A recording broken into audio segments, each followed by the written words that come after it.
At my daughter's graduation, my husband announced, "I've decided to start a new life without you." His girlfriend was sitting with our friends. Everyone went quiet. I smiled and said, "Congratulations on your honesty." Before leaving, I handed him an envelope. When he opened it, he started screaming. Chapter 1. A day of pride turned bitter. The auditorium buzzed with energy. Caps and gowns swept past, tassels swaying as proud parents craned their necks for one last photo. For months I had dreamed of this day, our daughter's graduation. I sat in the second row, front and center, beaming with pride. Every late night, every scraped knee, every packed lunch, every tear I wiped from her cheeks as a child had led to this moment. She wasn't just my daughter, she was my world. My husband sat beside me, holding my hand loosely, almost distracted. I brushed it off at first, nerves maybe, after all, this was a milestone for us as much as for her. But then, as the dean finished his speech and applause filled the air, my husband rose to his feet. He cleared his throat, his voice carrying unnaturally loud in the auditorium. "I'd like to say something." The applause tapered into confusion, faces turned toward us, and then he said the words that detonated my life in a single breath. "I've decided to start a new life without you." Gasps rippled through the crowd, my daughter's smile froze mid-celebration, my friend sitting just rows away stared in shock.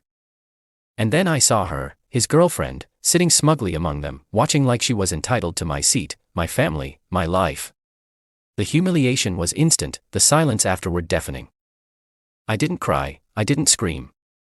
Instead, I smiled, calm, composed. "Congratulations on your honesty," I said softly. Then I reached into my purse, pulled out a sealed envelope and placed it into his hands. "For you." And I walked out of that auditorium with my head high, leaving behind whispers, gasps, and a stunned silence.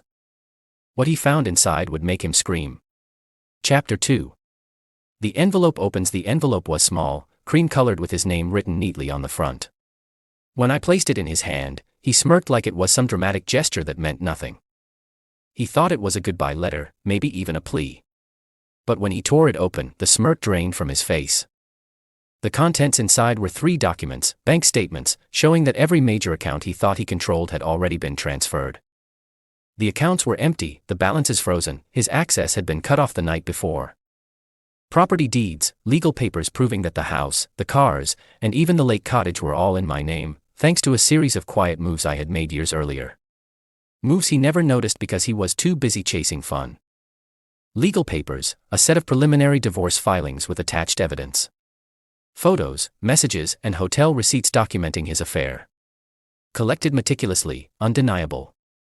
The very tools he thought he would use to humiliate me were already turned against him. The scene in the auditorium. As he flipped through the papers, his face flushed crimson. He stammered, his voice breaking the hush of the auditorium. "What is this? You can't do this." His girlfriend leaned over trying to glance at the pages. When she saw the word divorce stamped in bold at the top, her smug grin vanished. The guests, our friends, our family, our daughter's classmates' parents, all leaned closer, whispering. The scandal wasn't whispered behind closed doors anymore. It was laid bare in front of hundreds. And I was gone. Walking down the steps, head high, while behind me his shouts echoed. "This isn't fair. You can't take everything from me." But it was too late. Chapter 3. The girlfriend's shock. The sound of his rage filled the auditorium, bouncing off the high ceilings. But it wasn't anger alone. It was fear. The fear of a man realizing that the foundation beneath his feet had already crumbled. His girlfriend, the one who had sat smugly among my friends, basking in stolen attention, now leaned forward to snatch the papers from his trembling hands. Her face went pale as she skimmed them. The bank statements with zeros where wealth should have been. The property deeds proving everything was tied to me, not him. The evidence package showing her name in hotel receipts, texts, and photos. Undeniable proof of her part in the affair. The whispers from the crowd turned sharper, louder. People craned their necks to look at her now, judgment etched in every glance. She hissed at him under her breath, but loud enough for those around to hear. "You told me you had money. You told me you were leaving her rich. You've got nothing. Nothing." Parents, teachers, and friends who had once clapped politely for him were now glaring. Some laughed under their breath, Others shook their heads in disgust. What was meant to be his moment of liberation had turned into his public trial. And the girlfriend who thought she'd won. She was already sliding her chair back, grabbing her purse. Her loyalty vanished the second she realized the future he promised was nothing but ashes. She didn't even stay for the diploma ceremony. She left him there, broken, humiliated in front of everyone. As I stood outside the hall, hearing the chaos unfold through the doors, I smiled to myself. Because the sweetest revenge wasn't just exposing him. It was watching the woman he betrayed me for abandon him in the very moment he needed her most. Chapter 4. My daughter's reaction. While the auditorium buzzed with chaos, her father raging, his girlfriend storming out, all eyes turned to the one person caught in the center of it all. My daughter. She had walked across the stage just minutes earlier, diploma in hand, her smile radiant. But now she stood frozen at the edge of the stage, watching the men she once called her hero unravel in front of her classmates, her teachers, and our entire community. She clutched the diploma tighter, her eyes wide, glassy. For years he had convinced her I was bitter, too controlling, the reason the marriage failed. And now in the most important moment of her life, he had humiliated her for the sake of flaunting a mistress. The whispers weren't just about him. They were about her. And she knew it. As he shouted, waving the papers in a panic, she stepped down from the stage. But instead of rushing to him, she walked straight past, her heels clicking on the floor until she reached the aisle. She paused only once at my empty chair. She touched it softly, as if to mark her choice, then turned toward the exit. Her classmates watching in silence parted for her like the Red Sea. She left the auditorium without a word. But the message was louder than any scream. She wasn't his pawn anymore. Later, when she found me standing outside in the cool evening air, she simply whispered, "I'm coming with you, Mom." And in that moment, I realized I hadn't just reclaimed my dignity. I had reclaimed my daughter. Chapter 5. The Public Reckoning. The graduation had ended in chaos, but the fallout was only beginning. For families like his, humiliation doesn't stay behind closed doors. It spreads like wildfire through whispers, gossip, and community judgment. By the next morning, videos had surfaced online. A father screaming in the middle of his daughter's graduation. His girlfriend storming out in shame. Students and parents looking on in disbelief.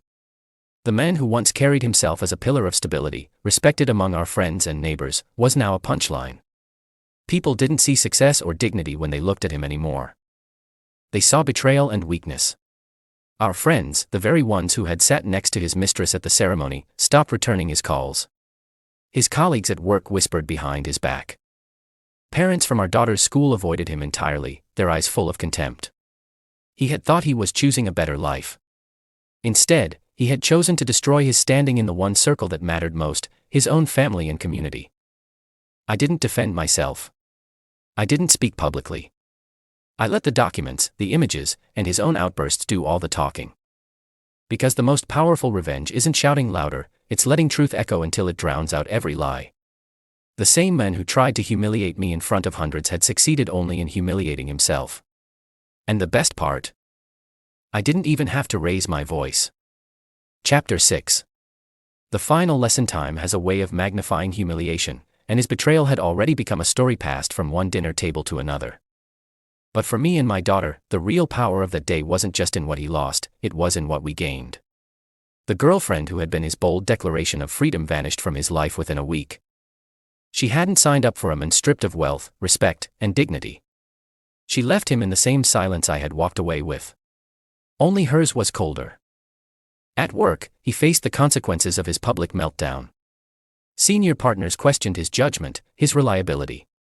In a profession built on reputation, he had none left, and socially, he was invisible. Invitations stopped. Calls went unanswered. He had once basked in admiration. Now he lived in avoidance. For my daughter, the experience became her greatest awakening.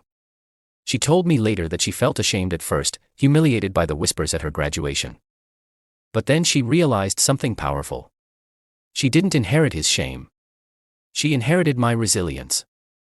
She moved forward with clarity, grounded not in his broken promises but in my quiet strength. Her future no longer carried his name. It carried her own. And me. I learned that sometimes, revenge doesn't come with shouting or triumph. It comes with silence, patience, and truth. The kind that can't be denied when it's revealed at just the right moment. The envelope wasn't just a weapon. It was closure. He tried to humiliate me in front of our friends, in front of our daughter, in front of the world. But when the screaming stopped, when the dust settled, only one truth remained. The only person who lost their family that night was him. And that was the sweetest revenge of all. Epilogue years later. Since you asked me to continue, let's push this story into its natural conclusion. Years later, where the lessons and revenge ripple into their final forms. His life after the graduation scandal. He never really recovered from that night. Career. Within a year, he had been quietly pushed out of his firm. Clients didn't want their names associated with someone whose public meltdown was viral fodder. Reputation. Every time he walked into a room, people remembered the graduation screams. The whispers followed him everywhere. Relationships. The girlfriend who sat smugly at the ceremony never returned. Others came and went, but they didn't stay. They didn't want a man broken in reputation and fortune. He thought leaving me would be the beginning of his new life. In reality, it was the end of his old one, and no new beginning ever came. My daughter's journey.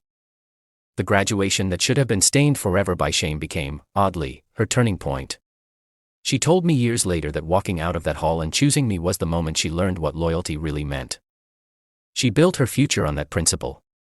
She graduated again, with honors this time, and invited me proudly to stand beside her at every milestone. Her words once cut me deepest. "Dad, you're the problem." But her words years later healed me completely. "Mom, you were always my home. My own peace." I didn't rebuild by chasing revenge. I rebuilt by living well. The envelope, the documents, the exposure. Those were the revenge. The years that followed were the victory. I invested in myself. Grew my independence. Surrounded myself with people who valued respect. Every laugh, every quiet dinner with my daughter. Every morning I woke up without carrying his betrayal. All of it was sweeter because I had once been denied it. The final callback.